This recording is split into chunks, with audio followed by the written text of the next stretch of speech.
গাজা সিটিতে নেতানিয়াহুর বিরল সফর, জিম্মি মুক্তি না দিলে হামাসের আরও কঠিন পরিণতির হুঁশিয়ারি। অবরুদ্ধ উপত্যকায় একদিনের হামলায় নিহত আরও ২১। হত্যাযজ্ঞের মধ্যে কঠিন শর্তে গাজায় যুদ্ধবিরতির প্রস্তাব ইসরায়েলের, প্রত্যাখ্যান হামাসের। চুক্তিতে পৌঁছাতে তেহরানকে পারমাণবিক সমৃদ্ধকরণ কর্মসূচি বন্ধের শর্ত ওয়াশিংটনের। অনিশ্চয়তার মুখে যুক্তরাষ্ট্র ইরান দ্বিতীয় দফার আলোচনা। পরমাণু চুক্তিতে রাজি না হলে ইরানে হামলার হুঁশিয়ারি ট্রাম্পের। বিতর্কিত ওয়াকফ আইন বাতিলের দাবিতে উত্তাল ভারত, পশ্চিমবঙ্গের পর বিক্ষোভের আগুন ছড়িয়েছে আসামেও, পুলিশের সঙ্গে আন্দোলনকারীদের সংঘর্ষ। গৃহযুদ্ধের তৃতীয় বছরে পা দিল সুদান, বাস্তুচ্যুত ১ কোটির বেশি মানুষ, বিদ্রোহীদের হামলায় ২ দিনে ৩০০-র বেশি নিহত। এবং ভয়াবহ দাবানলের কবলে মেক্সিকোর ২৩টি অঙ্গরাজ্য, পুড়ে ছাই ৪.৫ লাখ একরের বেশি বনভূমি। অব্যাহত আগ্রাসনের মধ্যেই গাজা সিটির উত্তরাঞ্চলে বিরল সফর করলেন ইসরায়েলের প্রধানমন্ত্রী বিনিয়ামিন নেতানিয়াহু। সামরিক সদস্যদের সঙ্গে সাক্ষাৎ করে হামাসের উদ্দেশ্যে হুঁশিয়ারি দিয়েছেন তিনি। বলেছেন, জিম্মিদের মুক্ত করার লক্ষ্যে হামলা অব্যাহত থাকবে। নেতানিয়াহুর সফরের মধ্যে হামাস অভিযোগ করেছে, এক জিম্মিকে আটকে রাখার স্থান লক্ষ্য করে হামলা চালিয়েছে ইসরায়েল। এদিকে দখলদারদের হামলায় গাজায় একদিনে নিহত হয়েছেন আরও ২১ ফিলিস্তিনি। এদিকে গাজা পরিদর্শনে নেতানিয়াহু, হামাস নির্মূলের হুঁশিয়ারি। লাগাতার আগ্রাসনের জেরে বিশ্বজুড়ে ব্যাপক সমালোচনার মধ্যেই গাজা পরিদর্শনে গেলেন ইসরায়েলি প্রধানমন্ত্রী বেনিয়ামিন নেতানিয়াহু। মঙ্গলবার তিনি এ সফর করেন বলে জানিয়েছে ইসরায়েলের প্রধানমন্ত্রীর কার্যালয়। এ সময় উপত্যকার উত্তরাঞ্চলে সেনাদের সাথে সাক্ষাৎ করেন তিনি। তার সাথে উপস্থিত ছিলেন দেশটির প্রতিরক্ষা মন্ত্রী ও সামরিক কমান্ডাররা। টাইমস অফ ইসরায়েলের খবর অনুযায়ী গাজা সফরে গিয়ে নেতানিয়াহু বলেন, আবারও আঘাতের শিকার হবে হামাস। এ সময় হামাস নির্মূলের হুঁশিয়ারিও দেন তিনি। এ সময় ইসরায়েলের ধ্বংস চেয়ে ইরানের সর্বোচ্চ নেতা আয়াতুল্লাহ আলী খামিনির করা এক সোশ্যাল মিডিয়া পোস্টের কথা উল্লেখ করেন নেতানিয়াহু। খামিনি ইসরায়েলকে ধ্বংস করতে চান দাবি করে বলেন, নিজেদের ভবিষ্যৎ রক্ষার জন্যই এ যুদ্ধ। এর আগে ২০২৩ সালের অক্টোবর থেকে গাজায় নৃশংসতা চালিয়ে যাচ্ছে ইসরায়েল। পরে ১৯ জানুয়ারি উপত্যকাটিতে যুদ্ধবিরতি শুরু হয়। ১৮ মার্চ সেই যুদ্ধবিরতি ভেঙে আবারও ব্যাপক হামলা শুরু করে ইসরায়েলি বাহিনী।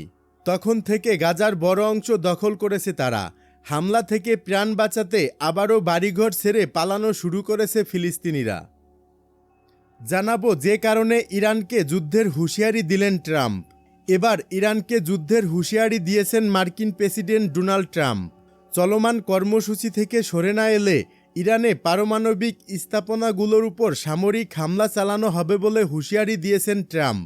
রয়টার্সের প্রতিবেদন থেকে জানা যায়, স্থানীয় সময় সোমবার এক সংবাদ সম্মেলনে ট্রাম্প বলেন, ইরানকে পারমাণবিক অস্ত্রের ধারণা থেকেও সরে আসতে হবে।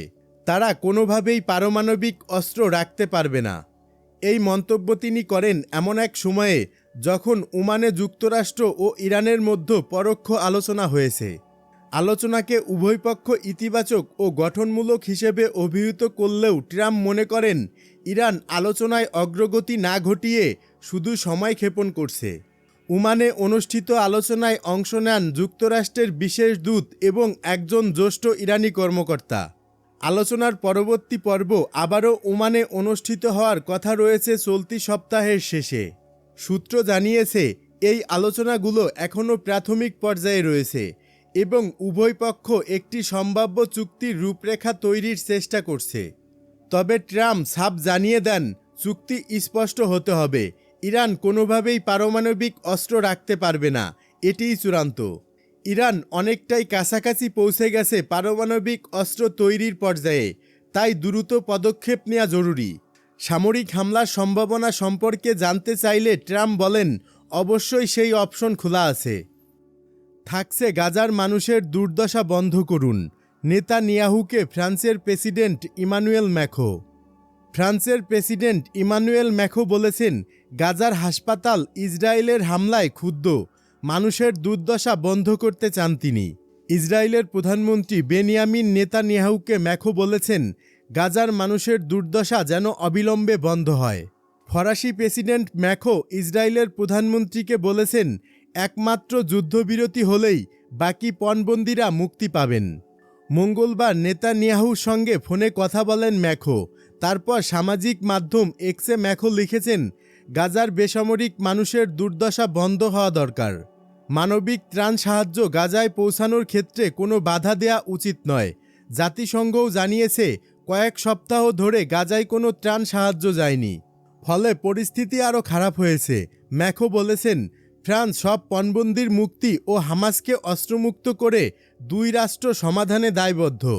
কিন্তু তিনি মনে করেন যুদ্ধবিরতি হলেই বাকি পণবন্দীদের মুক্তি সম্ভব। হামাসকে সন্ত্রাসীবাদী সংগঠন বলে ঘোষণা করেছে আমেরিকা, জার্মানি সহ ইইউ এর বেশ কিছু দেশ। হামাস জানিয়েছে মঙ্গলবার ইসরায়েল ৪৫ দিনের যুদ্ধবিরতি প্রস্তাব দিয়েছে। বিনিময়ে সব পণবন্দীকে মুক্তি দিতে হবে। ইসরায়েলের দাবি হামাসকে অস্ত্র পরিত্যাগ করতে হবে, যা মানতে তারা রাজি নয়। গত সপ্তাহে ম্যাখো বলেছিলেন, আগামী জুন মাসে জাতিসংঘের সম্মেলনে ফিলিস্তিন রাষ্ট্রকে ফ্রান্স স্বীকৃতি দিতে পারে। ইসরায়েল জানিয়েছে স্বীকৃতি দেওয়ার সময় এখনও আসেনি। ম্যাখোর যুক্তি ছিল, ফ্রান্সে এই স্বীকৃতি দিলে অন্যরাও দিতে পারে। নেতানিয়াহুর অফিস এক বিবৃতিতে জানিয়েছিল তারা ফরাসি প্রেসিডেন্টের এই প্রস্তাবের তীব্র বিরোধী, কারণ এই স্বীকৃতির অর্থ হল সন্ত্রাসকে পুরস্কৃত করা। জাতিসংঘ জানিয়েছে গত ২৭ নভেম্বর হিজবুল্লাহর সঙ্গে যুদ্ধবিরতির পর লেবাননে ইসরায়েলের সেনার হাতে ৭১ জনের মৃত্যু হয়েছে। জাতিসংঘের অধিকার সংক্রান্ত অফিসের মুখপাত্র থামিনাস খিতান সাংবাদিকদের বলেছেন, প্রাথমিক রিপোর্ট অনুসারে মৃতদের মধ্যে ১৪ জন নারী ও ৯ জন শিশু। তিনি বলেছেন, এই সহিংসতা অবিলম্বে বন্ধ হওয়া দরকার। জাতিসংঘ জানিয়েছে ইসরায়েল গত ৪ মাস ধরে লেবাননের পরিকাঠামোর উপর হামলা করেছে। বাড়ি, চিকিৎসা কেন্দ্র, রাস্তাঘাট, অন্তত একটি কাফে ধ্বংস হয়েছে। ইসরায়েল জানিয়েছে হিজবুল্লাহর ঘাঁটি লক্ষ্য করে তারা আক্রমণ করেছে। এ সময় খিতান বলেছেন, যুদ্ধবিরতি সত্ত্বেও মানুষ আতঙ্কে আছে। ৯২,০০০ মানুষ এখনও ঘরছাড়া।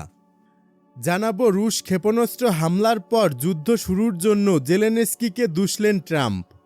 সুমি শহরে রাশিয়ার হামলায় ৩৫ জন নিহত ও ১১৭ জন আহত হওয়ার পরদিন মার্কিন প্রেসিডেন্ট ডোনাল্ড ট্রাম্প ইউক্রেনে যুদ্ধ শুরুর জন্য ভ্লাদিমির জেলেনস্কিকে দোষারোপ করেছেন। যুদ্ধে লাখ লাখ লোকের মৃত্যুর জন্য রাশিয়ার প্রেসিডেন্ট ভ্লাদিমির পুতিনের পাশাপাশি তিনি ইউক্রেনের প্রেসিডেন্টকেও দায় দিয়েছেন, জানিয়েছে বিবিসি। তুমি তোমার চেয়ে ২০ গুণ বড় এমন কারো সঙ্গে যুদ্ধ করতে পারো না এবং তারপর আশা করতে পারো না যে লোকজন তোমাকে কিছু ক্ষেপণাস্ত্র দেবে। সোমবার হোয়াইট হাউসে সাংবাদিকদের এমনটাই বলেন ট্রাম্প। তিনি ইউক্রেনে যুদ্ধের জন্য জো বাইডেনকেও দায়ী করেন। এমন এক সময় মার্কিন প্রেসিডেন্টের এ মন্তব্য এলো যখন ইউরোপের নেতারা সুমিতে রাশিয়ার ক্ষেপণাস্ত্র হামলা নিয়ে ক্ষুব্ধ প্রতিক্রিয়া ব্যক্ত করেছেন। রোববার চালানো এ হামলাকে এবছর ইউক্রেনের বেসামরিকদের উপর চালানো সবচেয়ে প্রাণঘাতী রুশ হামলা বলেছে কিউব। এই হামলা প্রসঙ্গে জানতে চাইলে ট্রাম্প বলেন, এটা খুবই মর্মান্তিক হামলা হয়েছে এবং রাশিয়া ভুল করেছে বলে তাকে বলা হয়েছে। এরপর এ বিষয়ে আর বিস্তারিত কিছু বলেননি তিনি। ৩টি মানুষের জন্য লাখ লাখ মানুষের মৃত্যু হয়েছে। ধরা যাক এর মধ্যে পুতিন ১ নম্বরে, এরপর ২ নম্বরে বাইডেন, যার আসলে কোনো ধারণাই ছিল না তিনি কি করেছেন। এর সাথে জেলেনস্কি, বলেন তিনি। জেলেনস্কির সামর্থ্য নিয়ে প্রশ্ন তুলে ট্রাম্প বলেন, ইউক্রেনের নেতা সর্বদা ক্ষেপণাস্ত্র কেনার চেষ্টায় থাকেন। যখন আপনি যুদ্ধ শুরু করেন আপনার জানা উচিত আপনি জিতবেন কিনা, বলেন মার্কিন প্রেসিডেন্ট। দ্বিতীয় মেয়াদে প্রেসিডেন্ট পদে বসার পর ট্রাম্প একাধিকবার জেলেনস্কির সঙ্গে বিবাদে জড়িয়েছেন। যুদ্ধ শুরুর জন্য ইউক্রেনকে দায়ী করতে তাকে আগেও দেখা গেছে। ফেব্রুয়ারিতে হোয়াইট হাউসে দুই দেশের প্রেসিডেন্ট সবার সামনেই তুমুল তর্কে জড়িয়েছিলেন। ট্রাম্প সে সময় জেলেনস্কিকে তৃতীয় বিশ্বযুদ্ধ নিয়ে জুয়া খেলার দায়ে অভিযুক্ত করেন। পুতিনের সঙ্গেই আগেই শান্তি আলোচনায় না বসায় ইউক্রেনের প্রেসিডেন্টকে কড়া ভাষায় তিরস্কারও করেন তিনি। সোমবার ট্রাম্প জানিয়েছেন গত মাসে পুতিনের সঙ্গে চমৎকার ফোনালাপ হয়েছে তার। 1 সপ্তাহ পরে রুশ প্রেসিডেন্ট তাকে প্রতিকৃতি উপহারও পাঠিয়েছেন। ফেব্রুয়ারিতে ওয়াশিংটন মস্কোর সঙ্গে মিলে জাতিসংঘে ইউক্রেন যুদ্ধে রাশিয়াকে আগ্রাসনকারী আখ্যা দেয়া এক প্রস্তাবের বিপক্ষে ভোটও দিয়েছেন। মার্কিন ও রুশ কর্মকর্তাদের মধ্য আলোচনায় যুদ্ধবিরতি নিয়ে দৃশ্যমান কোনো অগ্রগতি না হয় ট্রাম্প সম্প্রতি বলেছিলেন তিনি পুতিনের উপর ক্ষুব্ধ, যদিও রাশিয়ার প্রেসিডেন্টের সঙ্গে তার ভালো সম্পর্ক রয়েছে। শুক্রবার সেন্ট পিটার্সবার্গে মার্কিন দূত স্টিভ উইটকফ পুতিনের সঙ্গে বৈঠকও করেছেন। এই বৈঠক চলেছে 4 ঘন্টারও বেশি সময় ধরে। আমার মনে হয় আমরা হয়তো এমন কিছু দ্বার প্রান্তে আছি যা সমগ্র বিশ্বের জন্য খুবই গুরুত্বপূর্ণ হবে। ফক্স নিউজকে সোমবার এমনটাই বলেছেন উইটকফ। এদিকে সুমিতে রাশিয়ার হামলার আগে জেলেনস্কি বিবিসি নিউজের এক অনুষ্ঠানে মস্কোর সঙ্গে যে কোনো চুক্তি করার আগে ট্রাম্পকে ইউক্রেনে ঘুরে যাওয়ার আমন্ত্রণ করেছিলেন। কোনো সিদ্ধান্ত বা যে কোনো ধরনের দর কষাকষির আগে দয়া করে এসে জনগণ, বেসামরিক নাগরিক, যোদ্ধা, হাসপাতাল, গির্জা, বিপর্যস্ত শিশু ও মৃতদের দেখে যান, বলেছেন তিনি। সুমিতে হামলা নিয়ে পরে রাশিয়া জানিয়েছে তারা ইউক্রেনের সেনাদের জড়ো হওয়ার স্থান লক্ষ্য করে 2টি ইস্কান্দার ক্ষেপণাস্ত্র ছুড়েছে, যা অন্তত 60 সেনার প্রাণ কেড়ে নিয়েছে। তারা অবশ্য এ ভাষ্যের সপক্ষে কোনো তথ্য প্রমাণ হাজির করেনি।